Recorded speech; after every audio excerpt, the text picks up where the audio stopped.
Theo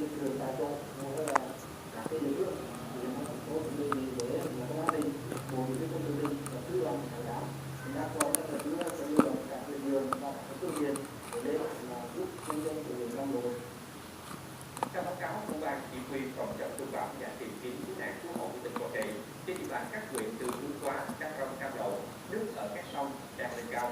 Một số công trình thủy lợi và thủy thường trên địa bàn huyện Đắk Nông bị ngập và sạt lở. Trong khi đó, tại huyện Cam Lộ, hàng ngàn hộ dân vẫn còn đang chìm trong biển nước.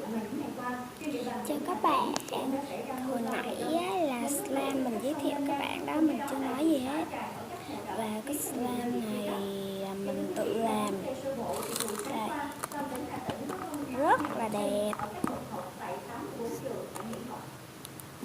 Đó, slime ngọc trai đó. Và slime này á, chúng ta làm rất là dễ. Chỉ có giờ ăn cơm để làm các bạn xem được. Mình chiếu vào ban ngày ăn cơm để mình đi học nữa, mình không còn thời gian. Mong các bạn thông cảm.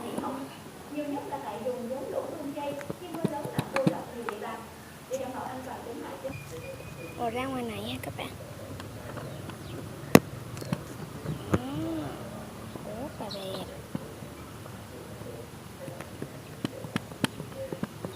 Và slime này nếu như các bạn muốn có slime ngọc trai thế này rất là dễ làm.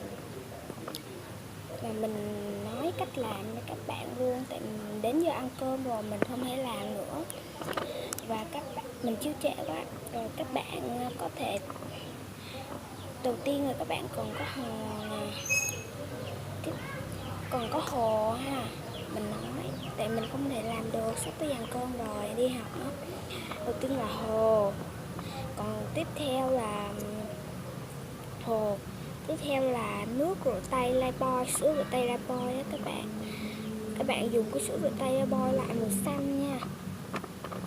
Loại màu xanh á, cái viền nó màu xanh á.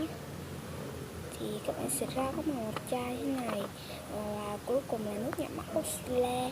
Thì cách làm rất dễ, các bạn cho hồ vào và các bạn cho lượng tùy thích ha. Và tiếp theo là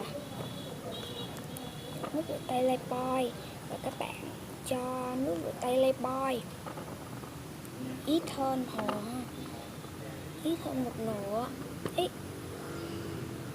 hơn một nửa. Và sau đó các bạn khuấy lên đều lên, các bạn nhỏ nước nhỏ mắt Oxyla vô và sau đó các bạn khuấy đều lên, nó sẽ đặc lại.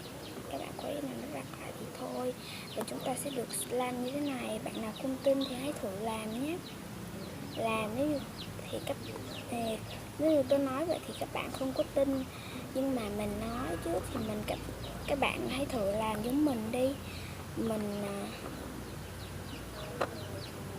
làm giống mình đi. Nếu như cái slime của các bạn mà giống mình thì có nghĩa là mình nói thật luôn, mình không nói xạo ha.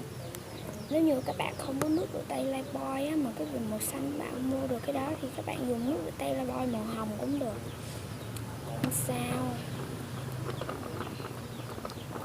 Rồi đó, đây slime đây, kéo rất là giãn luôn các bạn.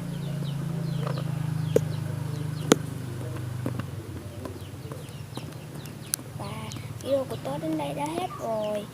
Bạn nào thích slime của tớ hãy comment cho tớ biết và đừng quên nhấn like, subscribe nhé. Thanks for watching, bye bye.